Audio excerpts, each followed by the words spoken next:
Students, இன்னைக்கு நம்ம 11th standard மேக்ஸ்ல சாப்டர் 7ல எக்ஸசைஸ் 7.2ல 11th சம் பார்க்க போறோம்.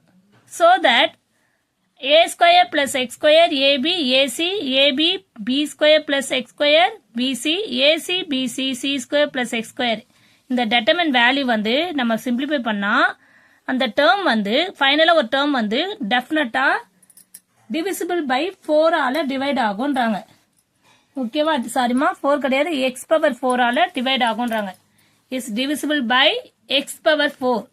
இந்த டெட்டர்மைனை சிம்பிளிஃபை பண்ணும்போது is divisible by x power 4. Clear? Question கிளியரா புரியுதாமா? இப்போ நம்ம ஃபர்ஸ்ட் கொடுத்துக்கிற சொல்யூஷன் பார்ப்போம்.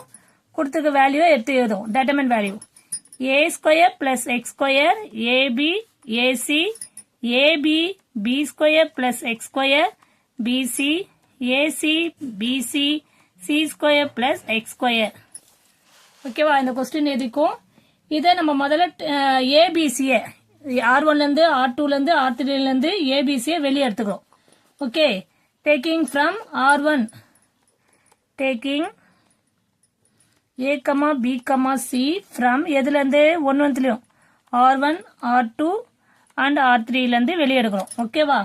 அப்போ 1 by ABC எடுக்கும்போது இங்கிருந்து ஒரு A வேல்யூ வெளியே எடுக்கிறோம்ல, அப்ப என்னவாகும்? அது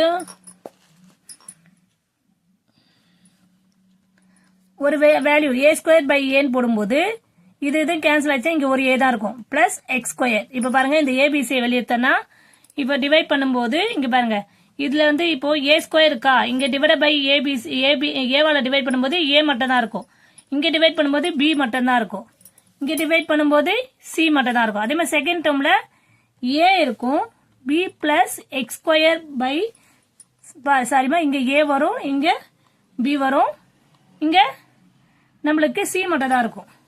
இங்க பாருங்க, இங்க வந்து c பண்ணும்போது a இருக்கும், b இருக்கும், இங்க வெறும் c plus x square by c ஆல தான் டிவைட் பண்ண போறோம். ஓகேவா? இந்த டேர்ம் புரியுதாமா? இங்க நீங்க இப்ப இது உள்ள போட்டு பாருங்க, கரெக்டா இருக்கும் கால்குலேஷன். ஓகேவா? அப்ப உங்களுக்கு பழைய டெட்டர்மைன் வேல்யூவே வந்துடும். ஓகேவா? நெக்ஸ்ட் டேர்ம் என்ன பண்ண போறோம்னா C1 நம்ம என்ன பண்ணலாம்னா C1 ஆல ஏவால மல்டி பண்ற மாதிரி இருக்கும். ஓகே, அப்ப இங்க பாருங்க ஒரு எக்ஸாம்பிள் இங்க போற பாருங்க, a plus x square by ஏனா இப்போ நீ ஏவால மல்டி பண்ணும்போது என்னவாகும்? இங்க a ஸ்கொயர் ஆயிடும், இங்க எக்ஸ் ஸ்கொயர் a பை ஏன்னு இருந்ததுன்னா ஏவும் கேன்சல் ஆயிடும். அப்ப இந்த டேர்ம் என்னவாகும்? a square plus x square மட்டும் வரும். இது ரஃப் காலத்துல போட்டு சொல்றேன், திரும்ப சொல்றேன் பாருங்க. ஏவால மட்டும் C1 ஏவால மல்டி பண்ணும்போது a plus x square by a. இப்ப இது என்னவாகும்? a square plus x square by உள்ள மல்டி பண்ணிக்கிறீங்க, எக்ஸ் ஸ்கொயர் பைனா ஏவையும் கேன்சல் ஆயிடும், a square plus x square. அதை தான் நான் போடுறேன் உங்களுக்கு. ஓகேவா? இப்போ இங்க இந்த ஏபிசியை நீங்க டேக்கிங் காமனா எடுக்கும்போது மேலேயும் ஏபிசி இருக்கும், கீழவும் ஏபிசி இருக்கும். அப்போ உங்களுக்கு இங்க மேலேயும் ஏபிசி இருக்க மாதிரி, அப்ப கேன்சல் ஆகுற மாதிரி 1ன்னு அர்த்தம். ஓகே, அதை தான் போட்டிருக்காங்க. இப்ப இங்க இந்த டேர்ம் பாருங்க, இது வந்து a square plus x square, இது b ஸ்கொயர், இது c ஸ்கொயர். அதாவது C1 தான் நான் பண்றேன். அதே மாதிரி C2க்கும் பாருங்க, C2 b ஆல பண்றோம், C3 C ஆல மல்டி பண்றோம். ஓகேவா? Multiply C. அப்ப இங்க வரும்போது என்ன ஆகும்? a square. அதே மாதிரி இந்த கான்செப்ட்ல போட்டீங்கன்னா உங்களுக்கு எல்லாமே கரெக்டா இருக்கும். b square x square c square a square b square c square plus x square ஆயிடும். கிளியராமா? இந்த டேர்முக்கு நான் ஒன்னு போட்டு பாருங்க. அதே மாதிரி இப்ப b ஸ்கொயர் போடும்போது நீங்க என்னவாகும்? கரெக்டா உங்களுக்கு வரும். ஓகேவா?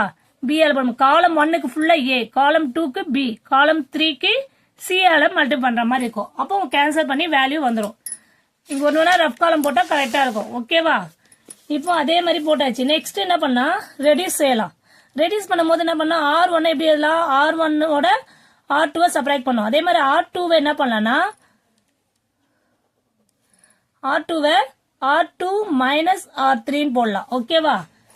இப்ப நீங்க பாருங்க, ஃபார் எக்ஸாம்பிள் அதையும் பாருங்க, a ஸ்கொயர் பிளஸ் R1ஓட எக்ஸ் ஸ்கொயர். ஓகேவா? a square plus x square, R1ஓட R2 வேல்யூ என்ன இருக்கு? Minus a square. சப்ராக்ட் பண்ண சொன்னா அப்ப ஏவை கேன்சல் ஆச்சுன்னா வெறும் எக்ஸ் ஸ்கொயர். அதை தான் இங்க போடுறேன். அடுத்த டேர்ம் மைனஸ் எக்ஸ் ஸ்கொயர் 0. இப்ப பாருங்க R2ல R1ல சி ஸ்கொயர் இருக்கும், R2ல சி ஸ்கொயர் இருக்கும். அப்ப சி ஸ்கொயர் கேன்சல் ஆயிடுச்சுன்னா 0. இப்ப R2 பாருங்க ஏ ஸ்கொயர் இருக்கும், அதோட R3 சப்ட்ராக்ட் பண்ணா மைனஸ் ஏ ஸ்கொயர். அப்ப இதுவும் 0 ஆயிடுச்சு. அதுதான் இங்க போடுறேன் நான். இதை ரஃப் காலத்துல போட்டுக்கோங்கம்மா. Okay, 0 x square minus x square. இது a square b square c square plus x ஸ்கொயருக்கு. நெக்ஸ்ட் என்ன பண்ணலாம்னா எக்ஸ்பேண்ட் பண்ணி பார்க்கலாம். ஃபர்ஸ்ட் R1 மட்டுமே எக்ஸ்பேண்ட் பண்ணலாம். ஓகேவா? எக்ஸ்பேண்ட் பண்ணும்போது எக்ஸ் ஸ்கொயர்